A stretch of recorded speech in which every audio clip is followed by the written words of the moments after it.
नमस्कार दोस्तों। आज हम भाषा की उत्पत्ति के प्रमुख सिद्धांतों के बारे में पढ़ेंगे।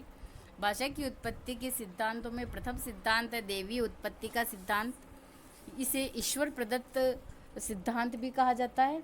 इस सिद्धांत के अनुसार भाषा की उत्पत्ति किसी मानवीय कारक से नहीं हुई, बल्कि भगवान स्वयं इसका स्वरूप निर्धारित करके प्रत्येक व्यक्ति में जन्म से ही भाषा का सामर्थ्य प्रदान करते हैं।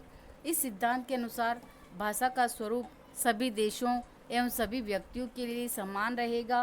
भारतीय प्राचीन परंपरा में संस्कृत को देव भाषा मानकर इसी सिद्धांत की पुष्टि की गई थी।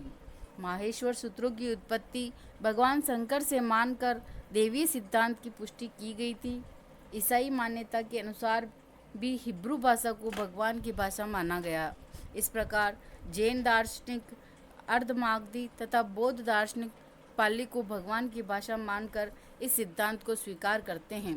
दूसरा सिद्धांत है धातुवादी सिद्धांत या रणन सिद्धांत। रणन शब्द का अर्थ है रगड़ना या रगड़ से जो ध्वनि उत्पन्न होती है, इसे रणन सिद्धांत कहा जाता है और इसको डिंग डोंग थ्योरी भी कहा जाता है। इस सिद्धांत का प्रारंभिक स्वरूप प्लेटो के दर्शन में दिखाई देता है। इस सिद्धांत का सर्वाधिक विकसित रूप जर्मन भाषाविद प्रोफेसर हीज ने किया था। इस सिद्धांत के अनुसार प्रत्येक वस्तु में अपने अपने अर्थ को प्रकट करने का सामर्थ्य होता है, अर्थात जैसे ढोल को पीटना, लोहा, सोना, कपड़े धोने की आवाज़, इनके माध्यम से भिन्न भिन्न ध्वनियाँ उत्पन्न होती है। इसी से ध्वनियाँ ध्वनित होती है। इन धातुओं के रणन के आधार पर शब्दों का निर्धारण किया जाता है। इसी से भाषा की उत्पत्ति हुई, ऐसा माना जाता है। तीसरा सिद्धांत है निर्णय का सिद्धांत, प्रतीकवाद, संकेतवाद या स्वीकारवाद। इस सिद्धांत को रूसो ने माना। इस सिद्धांत के अनुसार प्रारंभ में शब्दों के लिए हाथ के संकेतों का प्रयोग किया जाता, लेकिन अनेक शब्दों जिनका निर्देश हाथों से के संकेतों के माध्यम से नहीं दिया जा सके, उन वस्तुओं के लिए शब्दों का निर्धारण करने के लिए सभी व्यक्ति एकत्रित होकर निर्णय लेते हैं। नमस्कार दोस्तों। आज हम भाषा की उत्पत्ति के प्रमुख सिद्धांतों के बारे में पढ़ेंगे। भाषा की उत्पत्ति के सिद्धांतों में प्रथम सिद्धांत है दैवीय उत्पत्ति का सिद्धांत। इसे ईश्वर प्रदत्त सिद्धांत भी कहा जाता है। इस सिद्धांत के अनुसार भाषा की उत्पत्ति किसी मानवीय कारक से नहीं हुई, बल्कि भगवान स्वयं इसका स्वरूप निर्धारित करके प्रत्येक व्यक्ति में जन्म से ही भाषा का सामर्थ्य प्रदान करते हैं। इस सिद्धांत के अनुसार भाषा का स्वरूप सभी देशों एवं सभी व्यक्तियों के लिए समान रहेगा। भारतीय प्राचीन परंपरा में संस्कृत को देव भाषा मानकर इसी सिद्धांत की पुष्टि की गई थी। माहेश्वर सूत्रों की उत्पत्ति भगवान शंकर से मानकर देवीय सिद्धांत की पुष्टि की गई थी। ईसाई मान्यता के अनुसार भी हिब्रू भाषा को भगवान की भाषा माना गया। इस प्रकार जैन दार्शनिक अर्धमागधी तथा बौद्ध दार्शनिक पाली को भगवान की भाषा मानकर इस सिद्धांत को स्वीकार करते हैं। दूसरा सिद्धांत है धातुवादी सिद्धांत या रणन सिद्धांत। रणन शब्द का अर्थ है रगड़ना या रगड़ से जो ध्वनि उत्पन्न होती है, इसे रणन सिद्धांत कहा जाता है और इसको डिंग डोंग थ्योरी भी कहा जाता है। इस सिद्धांत का प्रारंभिक स्वरूप प्लेटो के दर्शन में दिखाई देता है। इस सिद्धांत का सर्वाधिक विकसित रूप जर्मन भाषाविद प्रोफेसर हीज ने किया था। इस सिद्धांत के अनुसार प्रत्येक वस्तु में अपने अपने अर्थ को प्रकट करने का सामर्थ्य होता है, अर्थात जैसे ढोल को पीटना, लोहा, सोना, कपड़े धोने की आवाज़, इनके माध्यम से भिन्न भिन्न ध्वनियाँ उत्पन्न होती है। इसी से ध्वनियाँ ध्वनित होती है।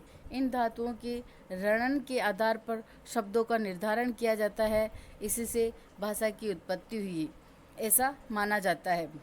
तीसरा सिद्धांत है निर्णय का सिद्धांत, प्रतीकवाद, संकेतवाद या स्वीकारवाद। इस सिद्धांत को रूसो ने माना। इस सिद्धांत के अनुसार प्रारंभ में शब्दों के लिए हाथ के संकेतों का प्रयोग किया जाता, लेकिन अनेक शब्दों जिनका निर्देश हाथों से के संकेतों के माध्यम से नहीं दिया जा सके, उन वस्तुओं के लिए शब्दों का निर्धारण करने के लिए सभी व्यक्ति एकत्रित होकर निर्णय लेते हैं। नमस्कार दोस्तों, आज हम भाषा की उत्पत्ति के प्रमुख सिद्धांतों के बारे में पढ़ेंगे। भाषा की उत्पत्ति के सिद्धांतों में प्रथम सिद्धांत है दैवीय उत्पत्ति का सिद्धांत। इसे ईश्वर प्रदत्त सिद्धांत भी कहा जाता है। इस सिद्धांत के अनुसार भाषा की उत्पत्ति किसी मानवीय कारक से नहीं हुई, बल्कि भगवान स्वयं इसका स्वरूप निर्धारित करके प्रत्येक व्यक्ति में जन्म से ही भाषा का सामर्थ्य प्रदान करते हैं। इस सिद्धांत के अनुसार भाषा का स्वरूप सभी देशों एवं सभी व्यक्तियों के लिए समान रहेगा। भारतीय प्राचीन परंपरा में संस्कृत को देव भाषा मानकर इसी सिद्धांत की पुष्टि की गई थी। माहेश्वर सूत्रों की उत्पत्ति भगवान शंकर से मानकर देवीय सिद्धांत की पुष्टि की गई थी। ईसाई मान्यता के अनुसार भी हिब्रू भाषा को भगवान की भाषा माना गया। इस प्रकार जैन दार्शनिक अर्धमागधी तथा बौद्ध दार्शनिक पाली को भगवान की भाषा मानकर इस सिद्धांत को स्वीकार करते हैं।